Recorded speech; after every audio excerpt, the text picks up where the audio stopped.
So this is Lowestoft Haven Marina and their 70-ton lift, getting ready to lift Independence out of the water. As you can see, it's rather a beefy machine. This is the first time I would have seen in the flesh the boat out of the water. Charlie Griffin's on board. He's just going to do what he does best, which is be the centre of attraction and help with the ropes, keep her stable and everything else.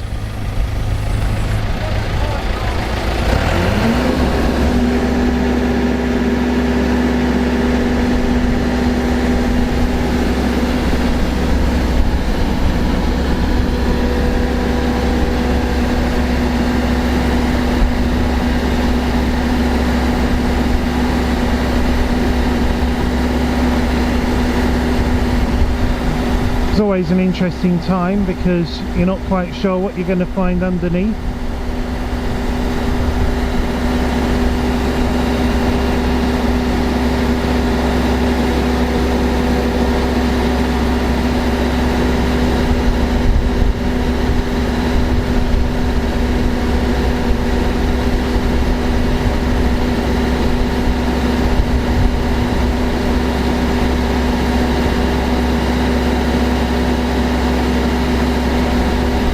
Just for your information, the lift out and pressure wash is costing £514 based on the length of the boat. But the good news is it's only going to cost 55 pence per foot to store ashore. Pika, the rib, isn't on board. She's with Norfolk Yacht Agency having some TLC. So that takes away about 400 kilograms. The estimated weight of Independence is 24 tons.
Drops are now in the water and going underneath the hull.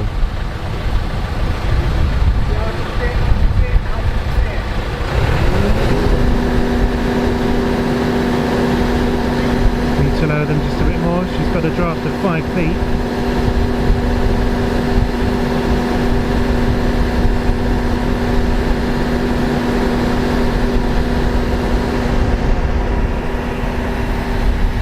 There's Sheila, who was due to go back to London today but has stayed on to watch this rather eventful day. Come from Brundall. Had to time our arrival at Mutford and lock through, which was a bit tight and interesting going through the lock and 2 lift bridges. We passed through Reedham and Somerleyton, which worked thankfully.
Impressive pieces of kit these.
Dear, the old heart rate's increasing, I don't know why.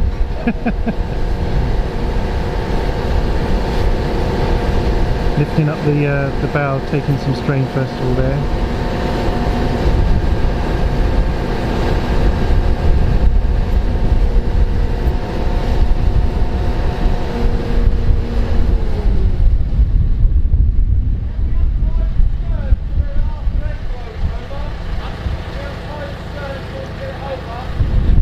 Chap's got the plan, the schematic. He's checking there for where the shop should go. So with that and this film, it means if they get it wrong, it's not my fault. It's their insurance.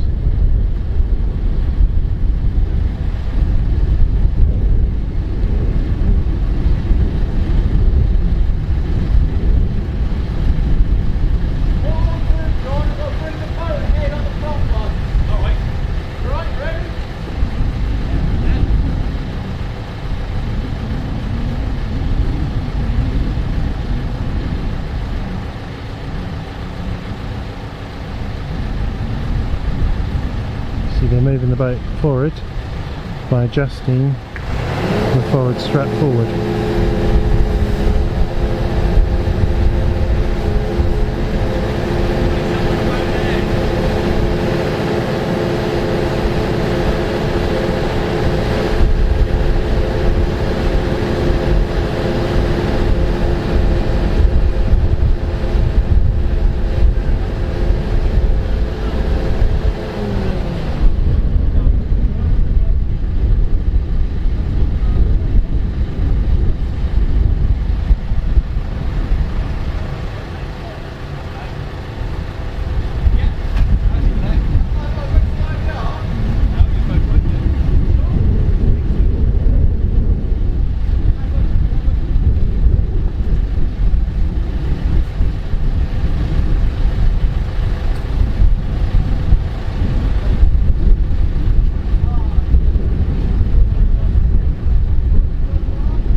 tiny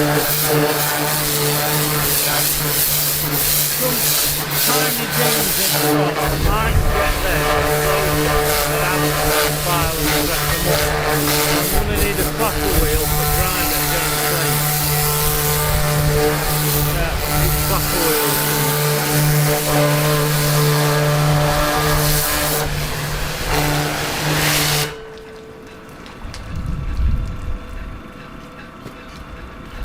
The buzzers that surprised me how small they are. I thought they'd be a lot bigger than that.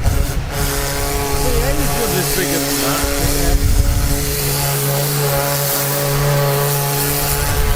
Quite good underneath, isn't it? Quite clean. Yeah.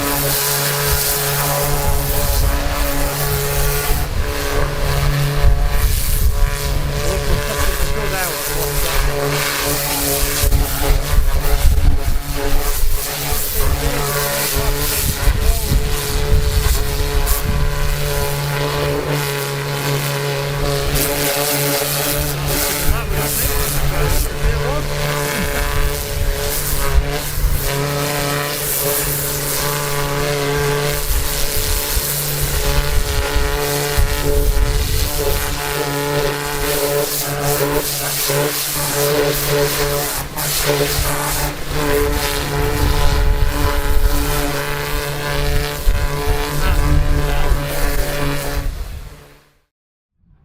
So welcome to the Independence Out of the Water vlog.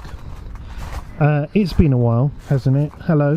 There is videos that is in this camera that I haven't uploaded to YouTube, but this is important. This you're looking at is the Independence boat that came up from Plymouth, finally out the water. I'm going to be showing you as we work on her what we're going to be doing and how things go, but I wanted to give the opportunity to have a closer look at the hull before. You've seen her come out of the water here. We're based at Lowestoft Haven Marina, and I have to say it is a lovely facility here. They have a 70-ton boat lift, and the work that the guys did was exemplary. Well, I hope that hasn't been out of focus for all this time. But here we are, and we're underneath the hull, and this is the exhaust inlet for the starboard engine. And as you can see, the grills have become thinner because of the build-up of antifoul. These don't need antifouling, and if you are going to antifoul it, get an artist's brush and just gently antifoul, not just stuff it all in there kind of thing. By the way, that there is our forward sonar that sends a beam forward, and it's like a 90s video game. It is actually ridiculous. So yeah, I'm really happy. She's in very good condition under the hull.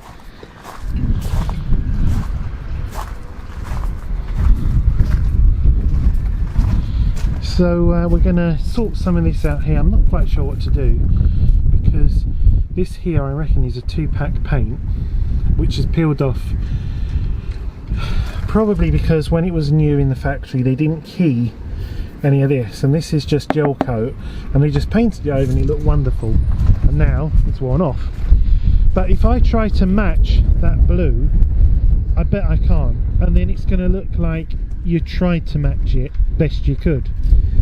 So what I'm thinking about doing, if I can't match it, is just go for a different colour, but like purposely, like from here it will become a different colour, so you're not trying to pretend that you're trying to match it. It's like, yeah, okay, it's a different colour.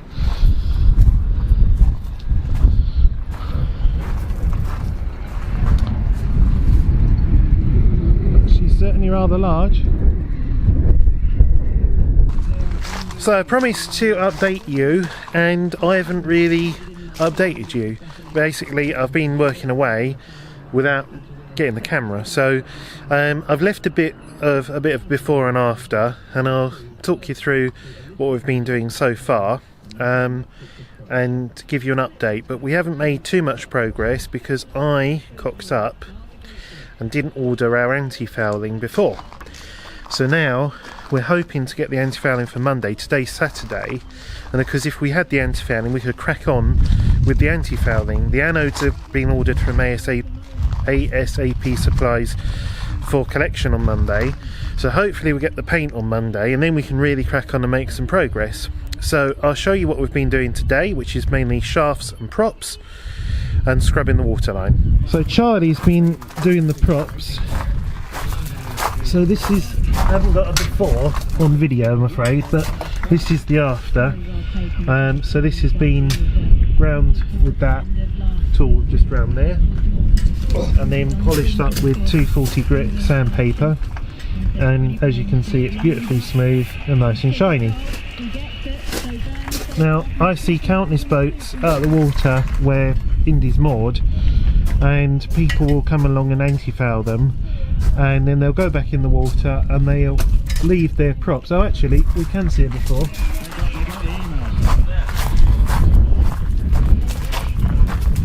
On the back face of the blade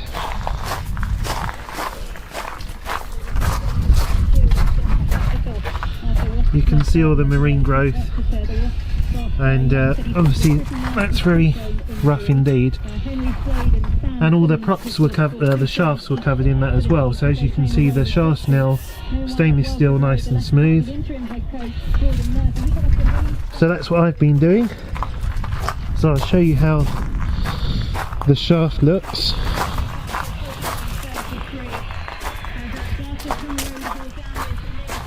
For a before.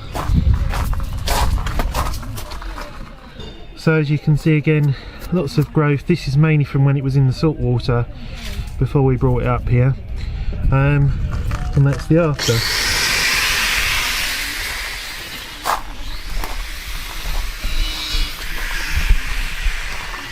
So as I was saying, I see lots of people, they take the boat out of the water, they rub down the anti-fouling, mask off, put the anti-foul back on, launch it back in the water again. They don't do the props and they don't do the shafts. Now why would you want to? Let me come over here. It's a little bit quieter. Why would you want to do your props and shafts?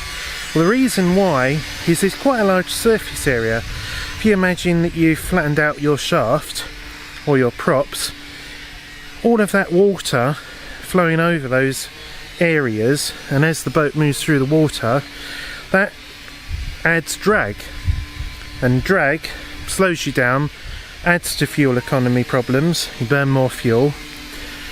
So the smoother you can get things underneath the boat, the better.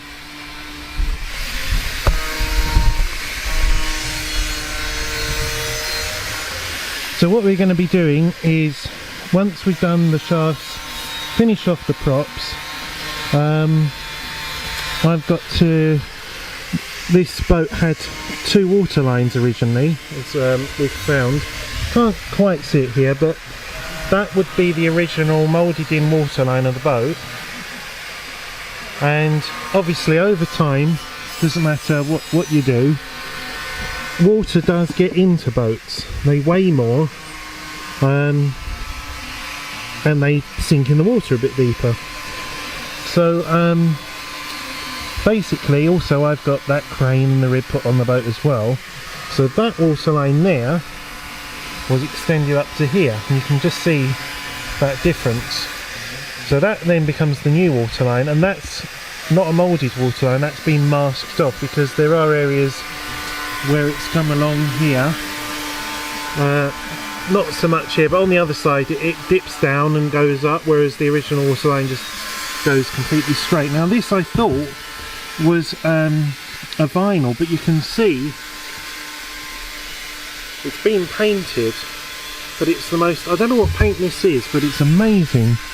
Whatever it is, it's so thick, well, you can see where it's flaked off of here, but it's incredibly smooth and shiny. The reason why this is all like this here is because there's was some damage here where the boat has hit something, not since I've owned her, but and it's scraped into the blue here. So this is, I'm going to wash off obviously, and then we're going to mask up between here, and then I was going to go for a red here, but I've been told that's probably not advisable, because if I do a red, will it look good? B, the red will wear off, get more gunged up because it's at the waterline. So the best idea is just to have the same colour like it is at the moment. So what I'm going to be doing is we're going to go for a navy hard, an Emperor from Seajet. We're using Seajet paints available from Marine Industrial. So all of this here is going to be a hard anti-foul that we can be quite aggressive with, and that will not foul as bad. And then under here, that's going to be an 034 navy Seajet, and then under here is going to be an 037 coastal. Again, it's a hard anti-foul. It's not as hard as the Emperor, but it's not as soft as, say, Blake's Hempel, recommended for Broad's river use, which are really soft. So we're going for a harder, similar to what's on there at the moment, basically. So whilst the fouling protection might not be as good, the longevity, how long the paint sticks to the hull and doesn't flake off like here, is better. So again, it's time. If it was if it was just me and I had all the time in the world, I'd have her in a yard like this where you can get outside contractors in no trouble, and I would have all of this taken off with a basically a medium blast. You get someone, there's all sorts of things. It can be dry ice particles that blast it off but don't affect the underlying gel, and then prime and then build up, just so you start off with an ultra smooth, get rid of all of this flaking and no trouble at all. What we're actually going to do is we're going to go around these areas, sand them off, just to gently take them back so that the edges are a little bit feathered, and put the new anti-foul on.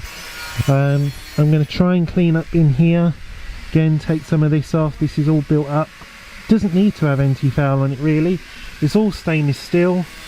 And if you are, this constant build up of anti-foul, you know, actually produces such a rough surface that it becomes more problematic. I mean, they've anti-fouled over the paddle wheel for the speed log, rendering that useless. So it's just a shame that it's not had the care and attention as it, you know. Anti-fouling is a boring job. You take it to a boatyard and they've costed it out. Let's just pretend, for argument's sake, it was 500 quid to anti-foul it. Well, quick lads, get it on as quickly as possible, get our 500 quid. You're not going to really sort of go and take as much care and attention about what's under here as you are if you're doing up here that's noticeable. So that's the story at the moment. But I am so pleased, because obviously I didn't have a survey done. I was relying on a previous survey of the boat, which is 7 years old. A lot can change in 7 years, obviously. People at the time said, oh, you know, what happens, you know, you get a survey and it might show up, you know, all the blisters under the hull, and you're taking a massive risk, and you don't know what's underneath and what state the rudders are in and what state the props are in, and all sorts of hidden scary things underneath. And that was a massive risk. I'm not going to underplay it, bloody hell. But it was part of my negotiation tactics, and sort of a shock surprise of, there's cash on the table to the previous owner, take it, off your hands, job done, thanks very much. No messing around, no sea trials, no surveys, and it was a tempting offer. Having previously had people let them down through, you know, having all of that surveys and going, oh well, this and that, and here's the result. Nothing's wrong underneath the hull. There is no osmosis. There is no issues with the props, the rudders. So yeah, no big dings, no gel repairs at all along the hull, because it's just sat so long, not going anywhere really. So it's been in a nice clean harbour in Plymouth, not sort of a dirty harbour. It hasn't been drying on mud or anything like that. So yeah, it's actually in very good condition underneath the hull, so we don't need to do as much to it. I mean, there are things like this where the paint's just chipping off, as you can see, but that can be, I mean, if I was going to do this again, I wouldn't have this painted. I'd just have it out a yard such as this, and then get a company down and just have them do a vinyl stripe, just a little bit, few mil higher, few mil lower, all the way round. It preserves what's underneath it. There's no sanding required and all the rest of it, and you know, the jobs that you see done now with vinyl wrapping is amazing. In fact, this is obviously not painted, but if you were going to paint a hull, I would now consider vinyl wrapping, because you just don't need the same preparation, and preparation is where a lot of the costs involved, because it's hours and hours of fairing and sanding to get ready to put the paint on. The paint process is relatively straightforward and quick for professionals, so if you can take all of that away and just basically degrease, clean, and then whack a load of vinyl over the top of it, it's brilliant. And a lot of people now are buying brand new boats fresh out the factory, straight away vinyl wrapping it for no other reason, in the same colour, white hull, white vinyl wrap. Why? Because it protects that gel coat straight away. It doesn't fade, it doesn't oxidise, it can't get scratched. And then what they can do is, when they come to sell the boat, they remove the vinyl wrapping, and hey, ching, factory fresh boat underneath. So anyway, bloody hell, I'm going on again. I've got to get on. It's 5:30. So that's basically what we've been doing. There's me having another ramble, blah blah blah. But this isn't like a professional, you know, how to do it blog. There's plenty of those on YouTube. This is what we're doing.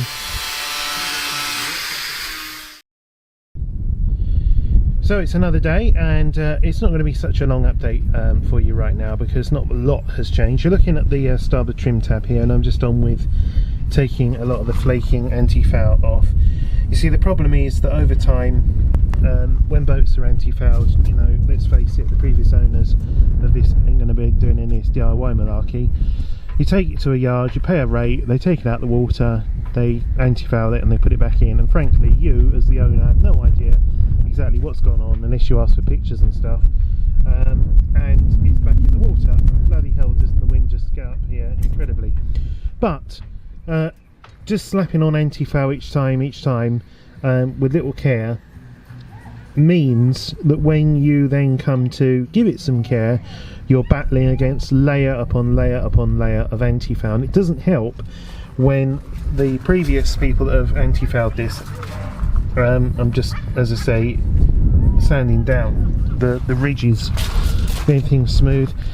The rudders, the trim tabs, the bow and stern props are all stainless steel.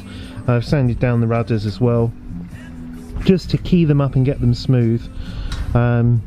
It would take hours and hours and hours to sand all of the paint off, but you see Charlie Griffin down here is on with cleaning up the skin fittings which had been painted over, and so we've got those nice and shiny above the waterline, and we're just cleaning them up below the waterline, because again, layers and layers and layers and layers of paint has been built up, reducing the actual size of the hole. That's just cosmetic, but where it isn't is underneath the hole here. And as you can see, the scoops is the water, the raw water inlet for the port engine, and the grated is the generator, and they don't need anti-fouling, but they've been anti-fouled over and over and over, so much so that the actual holes you see there, a lot of them were clogged up with anti-foul, so that reduces the actual performance of the engines. You know, they're not getting all of the water they need at the right rate, so that can, you know, cause issues, potentially overheating, means that the raw water pump has to work that much harder to get the water, so keeping those clear is obviously needed. Yesterday I sanded all these shafts for the propellers, and now I've put some synthetic motor oil over them, for no other reason than, as I say, stainless steel can corrode. There was some pitting. I've also covered the props as well, just to give a little bit of protection, a little bit of smoothness through the water, and just to help, you know, stop the fouling. So that was a tip that was given to me by a propeller specialist, instead of going and basically painting them. So you've got basically two choices, and it depends on the environment where you're going to be keeping your boat, how often you're going to be using the boat, etc, etc. You can buy very expensive products for propellers that make them incredibly slippery and prevent growth, and you can also buy still expensive products, but not crazy expensive, that you just paint them and prevent fouling from occurring, and you do all of your props and your shafts and everything else. Now that's particularly useful if you're not going to be using your boat going places too often, and especially if you're going to be keeping it in a saltwater environment for a very long time. And that's exactly what happened with this boat. It was kept for a very long time in a saltwater environment without being moved, and that's why there was so much barnacle growth on the props, on the shafts, and it took so long to sand all of that off and return them to their current state. Now, because we're now in the sort of brackish water of the Norfolk Broads at Brundall, that's not going to be an issue. We're not going to get loads of barnacle growth. Might get some freshwater mussels, but really what you're going to get is slime, that nuddy, murky river stuff. And in order to prevent against that, the best antifouls for that are very soft antifouls that naturally, as you go along, they erode and the stuff falls off. Now, before I bought this, I said I wasn't going to go on, but I am.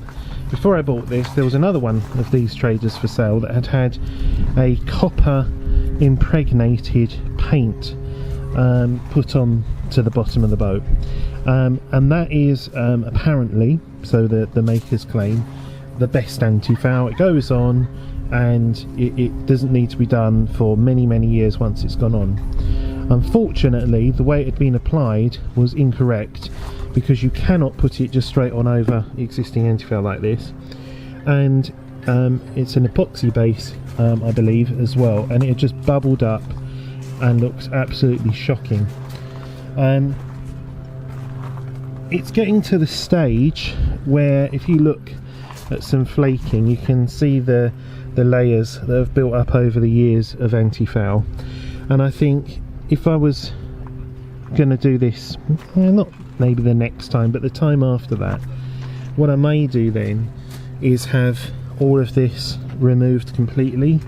And what happens is a chap comes along with a machine and pommels it with a grip medium, which could be dry ice, it can be like crushed up coconut shells, and it's quite a soft medium, and it hits this, peels it off, but doesn't damage the underlying gel coat.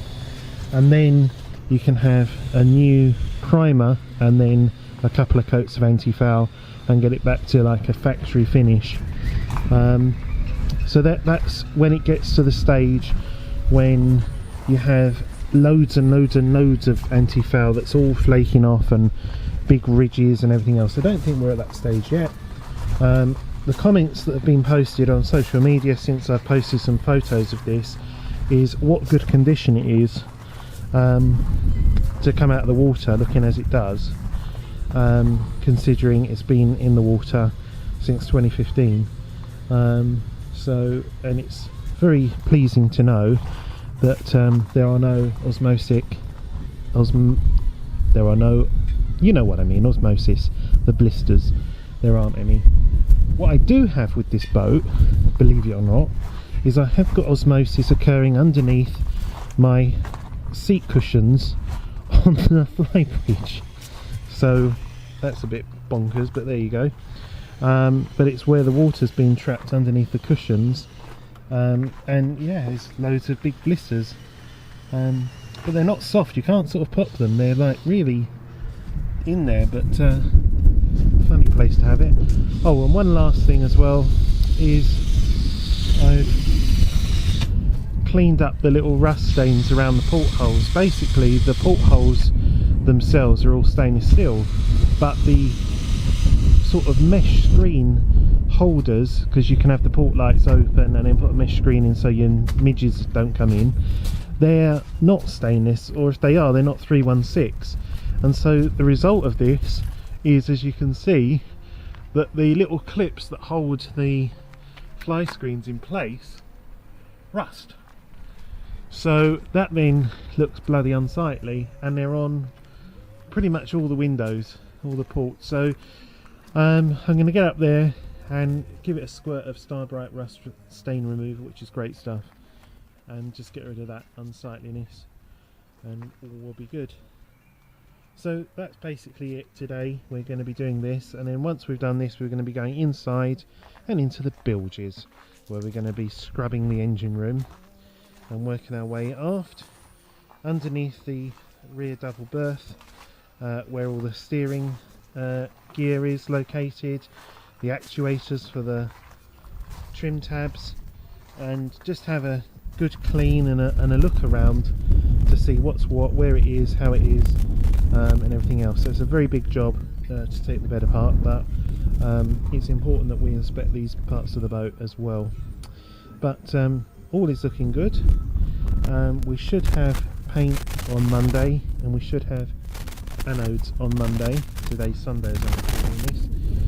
We're going to have a hard Emperor navy, that's a Sea-Jet product.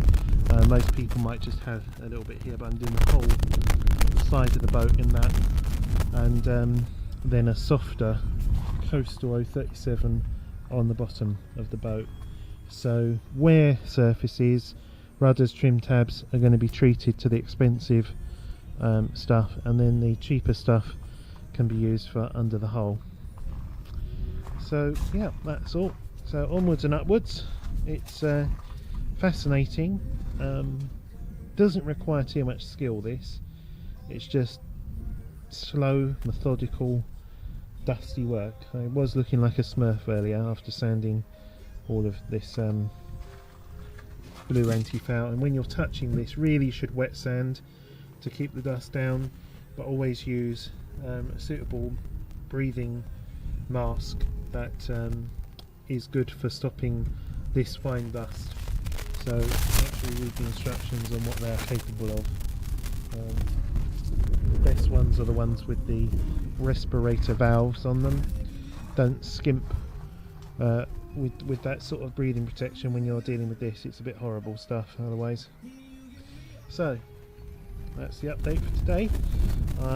I'll give you an update when we get inside if we manage to.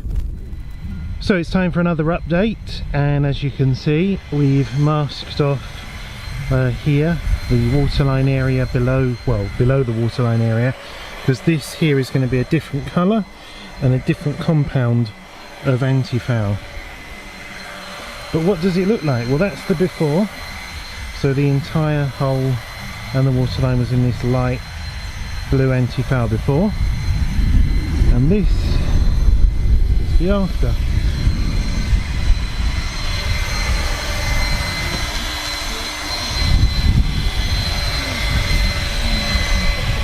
So I've just been round and painted all of it. So the new waterline will be this much more royal blue, and then below the waterline on the rest of the hull will be a navy blue. The rudders, trim tabs, under the transom, that will all be this royal blue colour as well. So that's taken 750ml. We've got 2.5 litres more, so we've got plenty to go. But I just wanted to show you how it's looking. Dave's almost finished with Charlie's help. He's doing the compounding. Charlie's been following in behind with the wax. So a lot of teamwork going on here today. All looking good though.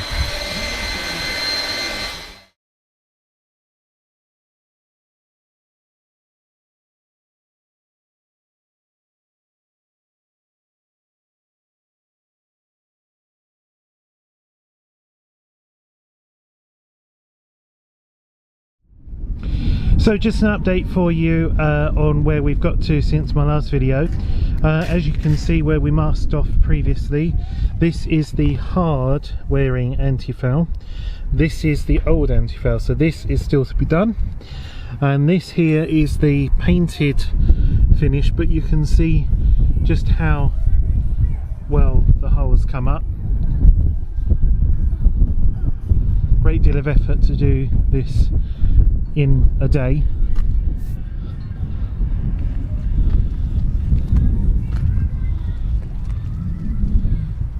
So it's looking lovely. The reason why we're doing this here is the actual water line's about here, but this is so that when we're at speed and the whole, you know, the bow raises out of the water, you will still see this rather than the darker colour down here. And this is of course much harder wearing and will offer much better protection. But because when she's in the water, all you'll see is just this here. So there's a nice big water line of, you know, the hard stuff. It's got 2 coats on it on the actual water line, and this is very good with slime as well. You could just feel, even though it's only just been put on and dry, it feels very strong and tough. Come round to the transom. There's been some changes here as well.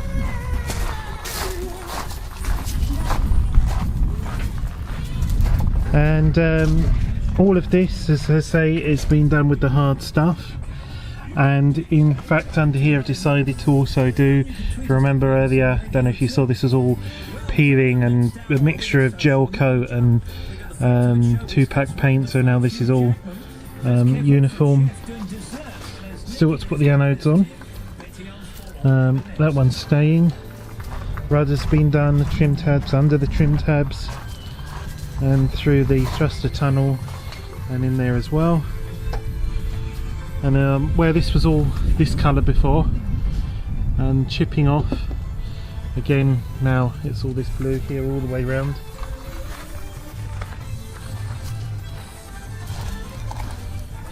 So nice and hard, looking good. And that is basically what's visible from the water line. Obviously this will get a little bit you know, slimy and stuff, but it just get in with a sponge and sponge that off and keep things clean. So overall looking really good. So everybody's worked really hard, although Charlie probably think I haven't. So now I'm just going to put the new anodes on, which are aluminium, and that leaves the final part of this story, which is the navy 037 coastal antifoul to go on the hole that you can see, which is currently that light blue. So she came out of the water. When did she come out of the water now? I'm trying to think. Friday.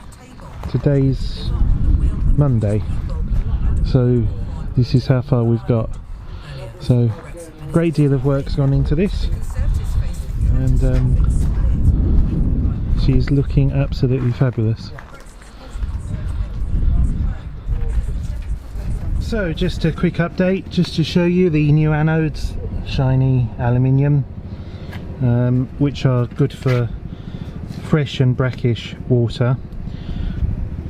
They're alright in salt water, but they are better than zinc, or I suppose you could have magnesium, but 8 of them. So you can see on the rudders, 2 for each trim tab.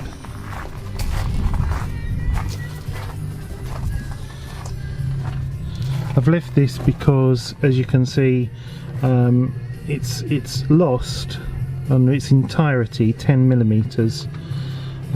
So that's good to last. That's aluminium as well. And finally, just round here in the stern thruster, there's one there as well. So yeah, I'm really pleased how the colour looks and how it's gone on and dried and feels and looks.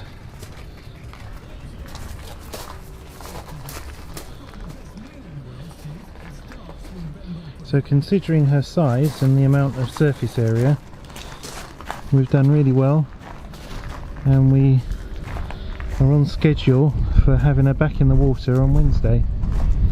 So there was a leeway we had just in case, you know, we found issues that needed more time, but this is I just love how this has gone on and how it's really, you know, hard already, you know, and it's not, you know, had that much time to dry, and how thickly it's gone on. This C-Jet stuff recommended just one coat, especially for the 037. We use the C-Jet range of antifouls on Broad Ambition, and that comes out the water every 2 years, and it goes in, comes out looking very good, very little growth on her. So everybody has their own opinion, you know, Hempel paints, Blake's paints, International paints, etc. C-Jet, not so well known. Marine Industrial will sell it. There are other areas you can get it. You can get it online, for example, through Force 4, Chandlery, but generally speaking, I don't think as many people would recognise the name as, say, International paints. I was going to use Trilux 33 on my props and shafts. The boat just aft of Independence has had it used on its props, and while the paint is still on, there's a hell of a lot of build-up of growth. So for the cost of that, I'm pleased I'm not. Doesn't seem to be much difference if you have your props painted with it or leave them bare. Anyway, as I'm walking around, however, I have just noticed, annoyingly, that, just that, which will be on show. So I'm going to go and get the paintbrush and just sort that out right now. So I just was doing a video, and my memory card's full, so I'm going to do the same video and talk quicker. This is the final update for the blog. I've updated NorfolkRulesNetwork.com forum and their Facebook group with progress, as I have with you on YouTube with the blog, but this is the final, this is what we've done. So I will start at the transom. We changed all the anti-foul on the waterline, which is there, down, with 034 C-Jet ultra hard anti-fouling. That's covered all the rudders, the trim tabs which were serviced, got rid of all the crud of built up anti-foul that other yards had put on over the years, greased with Zelix 1 high performance grease, changed all the anodes, 8 of them for aluminium because we're in fresh water now, left this on because there's a lot of meat on it still, and painted up here. Remember how this was all flaky and stuff? So this is all that hard anti-fouling as well, and if you just take time and use a Stanley knife to cut in, you can see how brilliant an edge you can get with masking tape, so none goes where you don't want it. It's just in the preparation. Been working 12-14 hours a day on this since came out of the water Friday. Today is Tuesday evening. It's going back in the water tomorrow, which is Wednesday at 08:15. We polished the shafts, the props, and then as you can see underneath the hull, it's a navy anti-foul. This is an 037 Coastal for fresh and brackish water again from C-Jet. We cleaned up all of the raw water intakes and have left them bare. David Ems came down and completely polished the entire hull in a day with Charlie's help. Charlie was waxing and David was compounding, and as you can see, an excellent finish Remember, this boat isn't, you know, just out the factory kind of thing. She's been sat, neglected, her gel coat hasn't been touched for a number of years. She's now absolutely gleaming and has a brilliant smooth finish. We've got the name on. Again, here the waterline is up to here, but we've extended it down so when we're travelling at speed at sea and the bow rises out of the water, you still see the lighter, harder wearing antifoul. Again, lovely polished results here. Lowestoft Haven Marina, brilliant, 55p a foot per day to have on the hard, £514 for the lift out. Toilets, showers, local restaurant, great helpful staff, highly recommend this place. Inside we've cleaned all the bilges and vacuumed through, we've checked all of the internal fittings. Well, on the outside here you can see we've cleaned up all the skin fittings above the waterline, polished all the stainless steel, and below the waterline cleaned all this off, light coat of antifoul, and descaled and got all in there, so we've got our full diameter discharges. So as I say, I'm running out of memory card, so I've got 1 minute and 30 left. Big thanks to Charlie Griffin for all his help, advice. Jason Hatch that came and lent us his ladders, sanding machines, paper, David Ems, Nigel, John, Steve, who crewed for us from Brundle down here. You all helped out, the marina, people that have visited us from NorfolkBroadsNetwork.com, you know, keeping the old morale up. So yes, it has been rather the mammoth task in a short spurt of time, but maintaining quality at all times. One of the big questions I often get asked is what happens about these supports? Well, they will be removed, the boat will be in the hoist, and then we'll go under, quickly patch up the squares where they are. Oh, Charlie's moving the rudders. So yes, with 30 seconds remaining, it has been a great time, hard day's work, but Independence is looking absolutely brilliant. Let me just come around here and just get you a side-on view.